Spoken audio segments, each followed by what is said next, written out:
Hello tout le monde, j'espère que vous allez bien. La recette d'aujourd'hui, c'est du riz gras. Le riz gras, ça ressemble un peu au tchèp, le riz sénégalais, mais celui-là, c'est pas vraiment du tchèp, mais c'est du riz gras.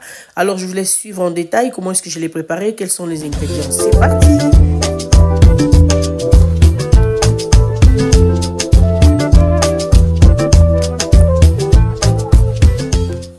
Pour ma recette, j'aurai besoin d'aubergines, le poivron rouge, poivron vert, mes carottes, mes oignons rouges et aussi mes échalotes et un peu de l'ail.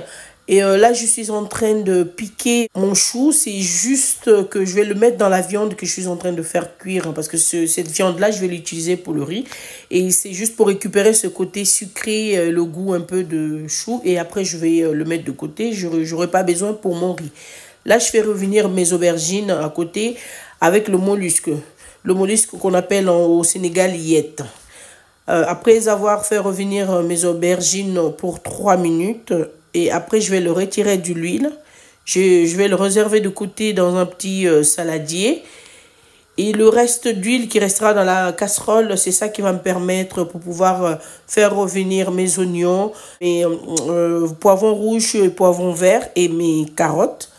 Et aussi, je viendrai aussi rajouter mon no-cost. Dans mon no-cost, il y a le persil, il y a le céleri, il y a un peu d'oignon, un peu d'ail que j'ai mis ensemble. Et je l'ai passé dans mon mortier. Et après cela, je viendrai rajouter un peu de tomates concentrées. Là, vous voyez, je mets les oignons plus mes échalotes.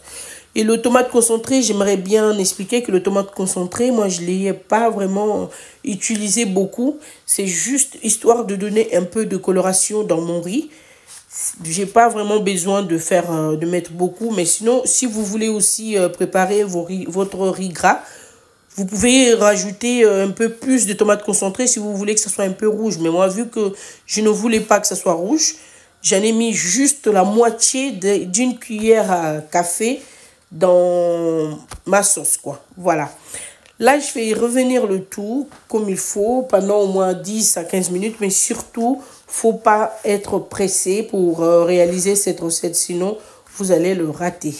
C'est juste cette quantité-là que j'ai mis de tomates concentrées. Et là, je vais le faire encore revenir pour au moins 5 minutes après avoir ajouté mon tomate concentré.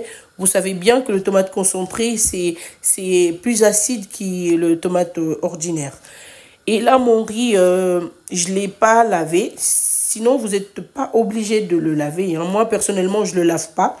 Si vous ne voulez pas le mettre comme ça, vous pouvez le laver. C'est juste personnellement, j'aime pas trop faire cela. Ça m'arrive, mais pas tout le temps. Là, je fais revenir mon riz au moins pour encore 15 minutes au feu. Bien sûr, avec pas le feu vif, mais un peu... Vous baissez un tout petit peu votre feu parce que sinon, vous risquez de tout cramer. Et après cela, je viens rajouter ma viande. Ma viande que j'ai fait bouillir, que je vous avais montré préalablement. Dans ma viande, j'avais mis mes épices comme ma marinade et du sel, les feuilles de laurier et le chou que je vous avais montré. Et quand j'ai fini, je l'ai fait frire un peu. Et dans la casserole, là où j'ai fait bouillir ma viande, j'ai mis de l'eau pour pouvoir récupérer, vous voyez, le goût de la viande qui est resté au fond. Et j'ai mis de l'eau. Et cette eau-là qui m'a servi à mettre dans ma casserole avec du riz. Et après avoir fait cela, je l'ai mis au feu pour 25 minutes. 25 minutes après, je suis venue le remuer comme vous le voyez. C'est pour permettre à ce que tout le goût du riz s'imprègne un peu partout. Parce que vous savez, quand on fait des riz comme ça, souvent, on a une partie là où il y a plus d'épices que l'autre. Alors, je préfère le mélanger, comme ça, c'est fait. Quand j'ai fini de faire cela, je suis venue maintenant rajouter mon papier sulfurisé par-dessus. Et j'ai encore vraiment diminué mon feu. Vraiment, il faut que ça soit un feu très, très, très doux.